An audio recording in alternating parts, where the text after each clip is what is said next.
போதை பழக்கத்தால் ஏற்படும் தீய விளைவுகளை நான் முழுமையாக அறிவேன். போதை பழக்கத்தால் ஏற்படும் தீய விளைவுகளை நான் முழுமையாக அறிவேன். நான் போதை பழக்கத்திற்கு ஆளாக மாட்டேன். நான் போதை பழக்கத்திற்கு ஆளாக மாட்டேன். மேலும் எனது குடும்பத்தினரையும் நண்பர்களையும் போதை பழக்கத்திற்கு ஆளாகாமல் தடுத்து அவர்களுக்கு அறிவுரைகளை வழங்குவேன். மேலும் எனது குடும்பத்தினரையும் நண்பர்களையும் போதை பழக்கத்திற்கு ஆளாகாமல் தடுத்து அவர்களுக்கு அறிவுரைகளை வழங்குவேன்.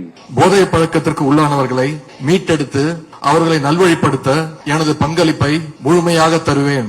போதை பழக்கத்திற்கு உள்ளானவர்களை மீட்டெடுத்து அவர்களை நல்வழிப்படுத்த எனது பங்களிப்பை முழுமையாக தருவேன். போதைப் பொருட்களின் உற்பத்தி, நுகர்வு, பயன்பாடு ஆகியவற்றுக்கு எதிரான தடுப்பு நடவடிக்கைகளின் மூலம் போதைப் பொருட்களை தமிழ்நாட்டில் வேரறுக்க அரசுக்கு துணை நிற்பேன். போதைப் பொருட்களின் உற்பத்தி, நுகர்வு, பயன்பாடு ஆகியவற்றிற்கு எதிரான தடுப்பு நடவடிக்கைகளின் மூலம் போதைப் பொருட்களை தமிழ்நாட்டில் வேரறுக்க அரசுக்கு துணை நிற்பேன். மாநிலத்தின் வளர்ச்சிக்கும் மக்களின் நல்வாழ்விற்கும் நான் அர்ப்பணிப்புடன் பங்காற்றுவேன் என்று உளமாற உறுதி கூறுகிறேன். நன்றி. மாநிலத்தின் வளர்ச்சிக்கும் மக்களின் நல்வாழ்விற்கும் நான் அர்ப்பணிப்புடன் பங்காற்றுவேன் என்று உளமாற உறுதி கூறுகிறேன். தேங்க்யூ.